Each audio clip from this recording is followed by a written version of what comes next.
ഇവിടെ വെച്ച് താൽക്കാലികമായി നിർത്തിവെക്കുകയാണ്. തീർത്തും അപ്രതീക്ഷിതവും ഞെട്ടിപ്പിക്കുന്നതുമായിട്ടുള്ള ഒരു പ്രൊമോ തന്നെയാണ് ബിഗ് ബോസ് മലയാളം സീസൺ 7 ഇപ്പോൾ വന്നിരിക്കുന്നത്. ഒരറിയിപ്പുണ്ടാകുന്നതുവരെ ടാസ്കുകളോ മറ്റ് റൂട്ടീൻ കാര്യങ്ങളോ വീട്ടിലുണ്ടാവില്ല എന്ന് അറിയിപ്പ് വന്നു.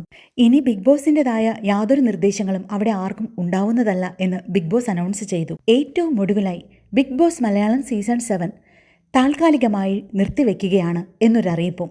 ആരംഭിച്ചിട്ട് ഒരാഴ്ചയാകുന്നതേ ഉള്ളൂ എങ്കിലും നിരവധി വ്യത്യസ്തതകൾ കൊണ്ടും പ്രേക്ഷകർക്ക് പ്രതീക്ഷകൾ കൊടുത്തും പ്രേക്ഷക ശ്രദ്ധ പിടിച്ചു പറ്റിയ ഒരു ഷോ ആയി മാറിക്കൊണ്ടിരിക്കുകയായിരുന്നു ബിഗ് ബോസ് മലയാളം സീസൺ 7. മത്സരാർത്ഥികൾക്ക് മത്സരബുദ്ധി കൂടിപ്പോയിട്ടാണോ എന്നറിയില്ല, ഇപ്പോൾ കാണിച്ച പ്രൊമോയിൽ വളരെയധികം മത്സരബുദ്ധിയോടുകൂടി പരസ്പരം കലഹിക്കുന്ന മത്സരാർത്ഥികളെ തന്നെയാണ് കാണാൻ കഴിയുന്നത്.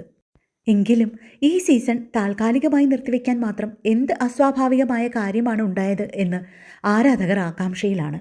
ഈ ഒരാഴ്ചക്കിടയിൽ തന്നെ മത്സരാർത്ഥികൾക്ക് തമ്മിലുള്ള അഭിപ്രായ വ്യത്യാസങ്ങളും അവരുടെ മത്സരബുദ്ധിയും പല സംഭവങ്ങളിലൂടെ ഇതിനോടകം തന്നെ പുറത്തു വന്നിരിക്കുകയാണ്. ഓരോ മത്സരാർത്ഥിയും തുല്യമായി കണ്ടിട്ട് തന്നെയാണ് ലാലേട്ടൻ വീക്കെൻഡ് എപ്പിസോഡിൽ അവരവർക്കുള്ള നിർദ്ദേശങ്ങളും അഭിപ്രായങ്ങളും പണിഷ്മെൻറ്റുകളും കൊടുത്തത്.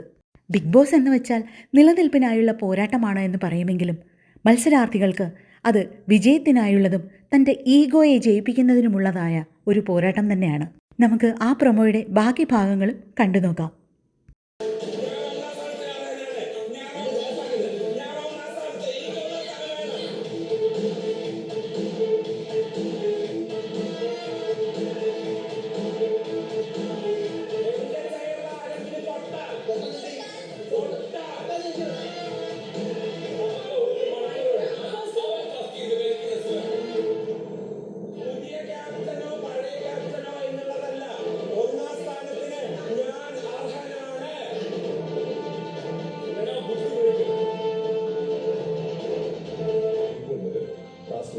മറ്റ് ആക്ടിവിറ്റികളും ഈ വീട്ടിൽ ഉണ്ടാകും.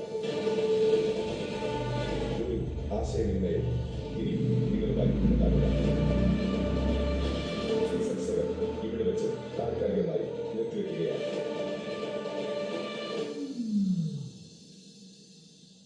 പ്രൊമോയിൽ പറയുന്നതനുസരിച്ച് ഒരു റാങ്കിംഗ് ടാസ്ക്കാണ് ബിഗ് ബോസ് മത്സരാർത്ഥികൾക്കായി കൊടുത്തിരിക്കുന്നത്. അതിൽ 1ാം സ്ഥാനം തനിക്ക് തന്നെ വേണം എന്ന് വാശി പിടിച്ച് അലറി വിളിക്കുകയാണ് അനീഷ്. ബിഗ് ബോസ് ഹൗസിൽ നാളിതുവരെ നടന്നിട്ടുള്ള ഓരോ റാങ്കിംഗ് ടാസ്കിലും മത്സരബുദ്ധിയും ആവേശവും ഒരുപാട് കൂടുതലായി മത്സരാർത്ഥികൾ കാണിച്ചു വരാറുണ്ട്.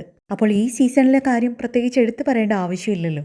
റാങ്കിങ്ങിൽ ഇടം നേടുക മാത്രമല്ല, നാളിതുവരെ തങ്ങൾക്കിടയിൽ ഉണ്ടായിട്ടുള്ള പല വഴക്കുകളും അവയുടെ കാരണങ്ങളും മത്സരാർത്ഥികളെ ചിലപ്പോൾ ട്രിഗർ ചെയ്തിട്ടുണ്ടാവാം. ഏതൊരു ഷോയ്ക്കും അതിൻ്റേതായിട്ടുള്ള ഡെക്കോറമുണ്ട്. ആ ഡെക്കോറം പാലിക്കപ്പെടുന്നത് മത്സരാർത്ഥികൾ അവർക്ക് നൽകിയിട്ടുള്ള റൂളുകളൊക്കെ കൃത്യമായി പാലിക്കുമ്പോഴാണ്.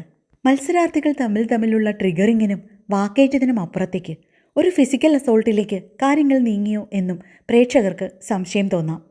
സ്വയം സൃഷ്ടിച്ചെടുത്തതാണെങ്കിലും അതല്ല മത്സരാർത്ഥികൾ അറിഞ്ഞു നൽകിയതാണെങ്കിലും അനീഷിൻ്റെ ഒറ്റപ്പെടൽ സ്ട്രാറ്റജി വിജയം കണ്ടിരിക്കുക തന്നെയാണ്. അനീഷിനെതിരെ ബാക്കിയുള്ള 17 മത്സരാർത്ഥികളും അവിടെ നിൽക്കുന്നു എന്നുള്ളൊരു തോന്നലാണ് കൂടുതൽ പ്രേക്ഷകർക്കും തോന്നിപ്പിക്കുന്നത്.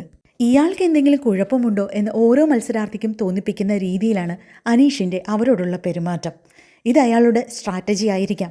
പക്ഷേ ഇത് അവിടെയുള്ള ഓരോ ഹൗസ്മേറ്റിനെയും വല്ലാതെ ഇറിറ്റേറ്റ് ചെയ്യിപ്പിക്കുകയും ഫ്രസ്ട്രേറ്റ് ചെയ്യിപ്പിക്കുകയും ചെയ്യുന്നുണ്ട്. പ്രൊമോയിലുടനീളം അനീഷ് വളരെയധികം ഉച്ചത്തിൽ ആ 1ാം സ്ഥാനം എനിക്കുള്ളതാണ്, എൻ്റെ കസേരയിൽ ആരും തൊടാൻ പോലും പാടില്ല എന്നെല്ലാം അലറി വിളിക്കുന്നത് കാണുന്നുണ്ട്. ഇത് കേട്ട് അപ്പാനി വളരെ പ്രകോപിതനായി അടുത്തേക്ക് വന്ന് തൊട്ടാൽ നീ എന്ത് ചെയ്യും എന്ന് അലറുന്നതും കാണുന്നുണ്ട്. ക്യാപ്റ്റനായ ഷാനവാസ് ആര്യനോട് ബുദ്ധിപൂർവ്വം കളിക്കൂ എന്നും പാഞ്ഞെടുക്കുന്ന അപ്പാനിയെ ചേർത്ത് പിടിക്കുന്നതും കാണാം. ഒരു തരത്തിലുമുള്ള കമ്മ്യൂണിക്കേഷൻ ബിഗ് ബോസും മത്സരാർത്ഥികളും തമ്മിൽ ഉണ്ടായിരിക്കുന്നതല്ല എന്നാണ് ബിഗ് ബോസ് പറഞ്ഞിരിക്കുന്നത്. ഇത്രയും വലിയ ഷോ അത് നിർത്തണമെങ്കിൽ ഒരുപാട് കാര്യകാരണങ്ങൾ ഷോയുടെ മേക്കേഴ്സ് പലരെയും ബോധിപ്പിക്കേണ്ടതായിട്ടുണ്ട്. അതുകൊണ്ട് ഒരു കടുത്ത നടപടിയിലേക്ക് അവർ പോവില്ല എന്ന് നമുക്ക് പ്രതീക്ഷിക്കാം. അതോ ഇനി ആകാംക്ഷയുടെ കൊടുമുടിയിലേക്ക് സസ്പെൻസ് ഇട്ട് പ്രേക്ഷകരെ എത്തിക്കാനുള്ള മേക്കേഴ്സിൻ്റെ ശ്രമമാണോ എന്നും അറിയില്ല. എന്തായാലും എപ്പിസോഡ് കാണാതെ നമുക്ക് പുതിയ കാര്യങ്ങൾ അറിയാൻ കഴിയില്ല. അപ്പോൾ അപ്ഡേറ്റ്സുകളുമായി വീണ്ടും കാണാം.